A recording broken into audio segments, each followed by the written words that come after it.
Chernobyl Exclusion Zone, Death by Radiation. Since the Chernobyl nuclear power plant exploded in 1984, the area still remains highly toxic and dangerous for anyone to live or even visit.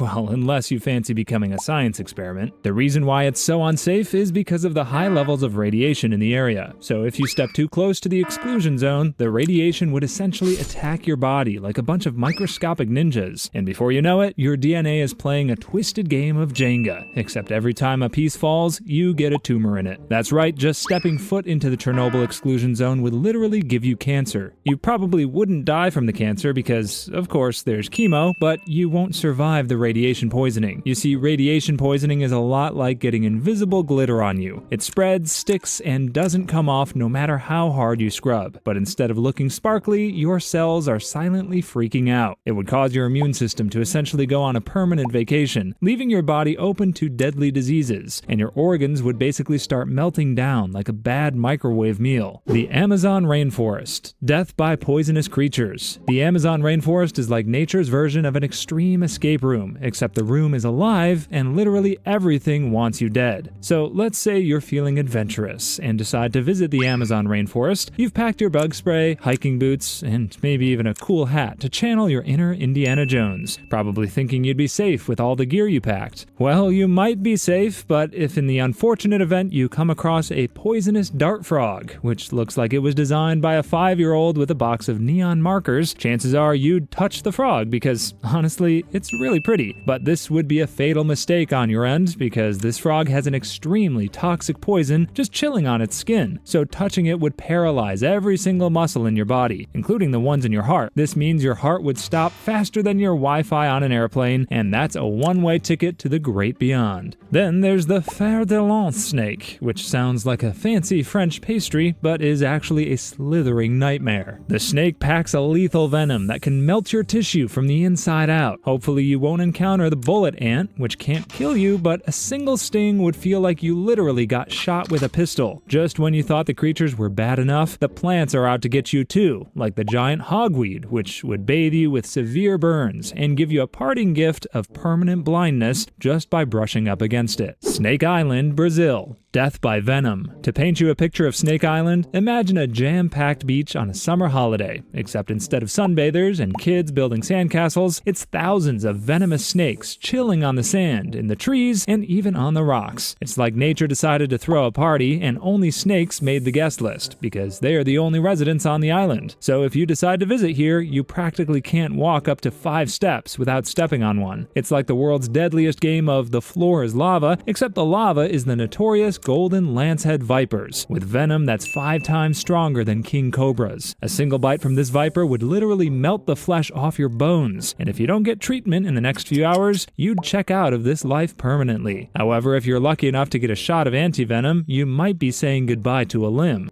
because the venom's so aggressive that your tissue waves the white flag and dies on the spot. Snake Island, Brazil is so deadly that the natives had to pack out and the Brazilian government banned the island from the public. Donil Depression, Ethiopia. Death by toxic fumes. With the Donil Depression in Ethiopia, it's like Mother Nature took one hard, long look at a nice piece of land, went full-on mad scientist mode on it, and turned it into the world's most toxic chemistry lab. This place is the proud home of sulfur, chlorine, and other fun chemicals that mix together to create lethal gas dusts that are constantly swirling around like nature's version of an invisible poison cloud. Every breath you take on the Donil Depression is like sucking exhaust fumes from a toxic waste dump, which would absolutely wreck your lungs. You'd probably make it out of here alive, but you'd pay a small yet everlasting price of constantly struggling to breathe, like a fish out of water. But be careful while getting out of here, because the terrain is full of crusty salt formations, and beneath them are boiling acidic waters, waiting for the perfect moment to suck you under. One wrong step and you're diving headfirst into the hot tub from hell. The water is so acidic that it's more likely to melt your shoes, and maybe your feet, than provide provide a refreshing dip. It's like the Earth decided to host a spa day, but instead of relaxation, it's offering full-body chemical burns. The toxic water would burn and peel the flesh off your skin, killing tissues, and even melting your bones if you don't get out faster. Mount Nyiragongo, Democratic Republic of the Congo. Death by lava flow. So you're enjoying a peaceful evening stroll when suddenly a car starts rolling downhill straight at you. Panic kicks in and you spend the next 10 minutes sprinting for dear life, trying to outpace it. Now, this would be your typical day at Mount Nyiragongo, except instead of a runaway car, you're racing against the fastest moving lava in the world. Normally, lava flows at a snail's speed, but Nyiragongo's lava, on the other hand, moves with the urgency of someone trying to catch the last flight out of town. So good luck outrunning a boiling river of doom traveling at 37 miles per hour. When the lava eventually catches up, you won't just get a little toasty, it's like being swallowed by a river of fiery doom. You'll be transformed into a crispy human marshmallow before you can even regret not opting for a beach vacation. The lava from Mount Nyiragongo doesn't just come for you, they come for everything. Whole villages have been swallowed up, roads cut off, and even lakes have been boiled to extinction. The Atacama Desert, Chile. Death by starvation. Chances are you've starved at least once, maybe as part of your weight loss journey, or you were in a situation where you just couldn't get food. Now combine all the times you've been famished and multiply it by 1,000. That's basically how you'd experience death in the Atacama Desert. You see, the Atacama Desert is the CEO of dry places. It's so dry, it's like Mother Nature forgot to pay the water bill here. No rain, no vegetation, and absolutely no chance of Uber Eats saving the day. It's like nature forgot to add the life part of the ecosystem here. If you ever find yourself wandering here, your snack supply better be more reliable than a weather app, because once those snacks run out, it's like signing up for the world's longest intermittent fast. At first, hunger might seem manageable, a little stomach grumble here, a daydream about pizza there, but starvation is a sneaky little devil. It's like skipping breakfast, lunch, and dinner, then suddenly thinking that everything looks like food. Rocks start resembling crispy chips, and that tumbleweed begins to look like spaghetti now. When it graduates to full-blown starvation, your body begins shutting down, and before long, you're not just daydreaming about pizza, you're hallucinating about it. Your brain, running on empty, might even convince you that the distant mirage is a buffet, but nope, it's just more sand, more emptiness, and the crushing realization that sand is not a food group. Lake Natron, Tanzania. Death by alkaline water. Lake Natron in Tanzania is a lot less like your friendly neighborhood swimming hole and more like nature's version of a cement mixer. And if you have a tiny idea of bricklaying, you'd know that cement basically glues stuff together and makes it hard. So if you end up in Lake Natron, it's like jumping into a pool of cement, but 10 times worse. You see, instead of your regular H2O, this lake is filled with sodium carbonate, which makes the lake extremely alkaline and gives it a blood red color, as if it's trying to tell you it's a major danger zone. It looks like it belongs in a horror movie, and honestly, it's just about as deadly. Due to the extreme level of alkaline, one dip into Lake Natron won't just kill you, it'd literally turn you into a statue and keep you well preserved, like some creepy taxidermy display. But you won't turn into a statue immediately. While you're stuck in this natural cement bath, the toxic chemicals slowly start eating away at your flesh, giving you a full-body exfoliation you did not ask for, before mummifying you like some ancient Egyptian pharaoh. It gets even worse when the blood-red water enters your mouth. It'd feel like that burning sensation you get from gargling mouthwash for too long, but multiplied by 1,000. It's less refreshing and more like gulping down a chemical cocktail. As the lovely burning sensation slides down your throat, your internal organs start doing the same thing as your skin, turning to stone and solidifying into a permanent reminder of why you should never swim in a lake that looks like it belongs in a horror film. K2, Pakistan. Death by falling. So let's say you're in a hurry to catch up with your friends, but while you were running, you suddenly tripped on the sidewalk. Now imagine that instead of hitting the ground after a few seconds, you've got thousands of feet of thin air below you, with nothing to stop your fall but jagged rocks. This is basically how you'd meet your demise if you attempt climbing K2 in Pakistan, the second highest mountain in the world, and the meaner cousin of Mount Everest. K2 has a reputation for being a vertical death trap, with its narrow paths, sharp ridges, unforgiving cliffs, and ridiculously steep terrain. One wrong step and you're not just slipping a little, you're plummeting down faster than someone bailing out of a roller coaster mid-ride. And it's not just about being clumsy. The weather on K2 CO2 can change faster than your Wi-Fi during a storm. One minute you're admiring the view, the next you're in the middle of a snowstorm, blind as a bat, and slipping on ice patches like you're in some kind of extreme winter sport you didn't sign up for. Combine that with the altitude, where your brain is already working like it's running on low battery mode, and suddenly that fall becomes a lot more likely, and a lot less survivable. Lake Nyos, Cameroon. Death by CO2 explosion. Lake Nyos is the ultimate lesson in not judging a book by its cover, or in this case, a lake by its calm surface. This lake is basically a ticking time bomb. One minute it's all peaceful and quiet, and the next it's silently letting out a deadly burp of carbon dioxide, suffocating everything in its path. It's kind of like getting knocked out by a giant fart from the Earth's core. What causes this deadly explosion is all because of where Lake Nyos is located. You see, this lake literally sits on top of a volcanic crater, and deep down in its belly, a dangerous brew of carbon dioxide is constantly cooking. Over time, this gas builds up until the lake just can't hold it in anymore. So when the pressure gets too high, it explodes like a shaken up soda can, except instead of fizzy bubbles, it releases a cloud of carbon dioxide, which is colorless and odorless. Now imagine you're chilling by the lake when this gas cloud rolls in. You don't see it, you don't smell it, but suddenly you're struggling to breathe. It's like nature hit the mute button on the air supply. One minute you're fine, and the next you're down for the count, with no clue what just happened. It's like being caught in a deadly game of hide and seek, but the air is the one hiding. And it's not like you can run from this gas cloud either. Honestly, you'd have better luck trying to outrun a fart in a crowded elevator. It doesn't matter how fast you are, if you're in the path of that CO2, it's game over. Fraser Island, Australia. Death by wildlife. Picture yourself at a zoo where they forgot to install the cages, and every animal is free to roam. And they're all having a very, very bad day. That's what visiting Fraser Island is like, except here the wildlife isn't just watching you from behind bars, it's actively deciding if you're on the menu. Normally, Australia is already home to the deadliest creatures on the planet, and Fraser Island is the concentrated version of that. Everything that moves on this island is trying to take you out, and not just out of the island, but out of the world permanently. If you're on land, you already know that you'd steer clear of snakes and spiders, because of course this is Australia, so snakes and spiders are obviously deadly, but what you'd probably not know is equally deadly are the dingoes, a pack of wild dogs that look so cute you'd be tempted to pet them. But while you're thinking they're cute, the dogs are already seeing you as their next snack, and if you so much as come too close to them, huge chunks of your body would end up in their stomach. Just like the dingoes on the land, the waters on Fraser Island also have their own cute-looking creature, which is the irukandji jellyfish. This jellyfish is so tiny, like the size of a toddler's thumb, but it packs a sting that feels like you've been electrocuted by 1,000 angry bees. The pain is so intense that people have described it as wanting to rip their skin off, and some people have actually died from the sting. So if you're planning on taking a dip, just remember that the ocean isn't exactly rooting for you. If risky adventures are your thing, feel free to unlock more heart-pounding content by subscribing to our channel. Bermuda Triangle, North Atlantic, death by disappearance. Picture this, you're driving through a bright tunnel, but as you go further, you notice that the lights are getting dimmer, like when your phone warns you of low battery. Halfway through, you're completely swallowed by this pitch black darkness with no clue where you are or how to find your way back. Well, that's basically what happens when you enter the Bermuda Triangle. One minute you're cruising on a plane or boat, and the next, you're suddenly lost, as if the laws of physics, GPS, and good sense have packed their bags and left you hanging. The thing about disappearing in the Bermuda Triangle is that it's not just about going missing, it's like the whole area is running on its own glitchy version of reality. You could be flying a perfectly fine plane, clear skies ahead, and then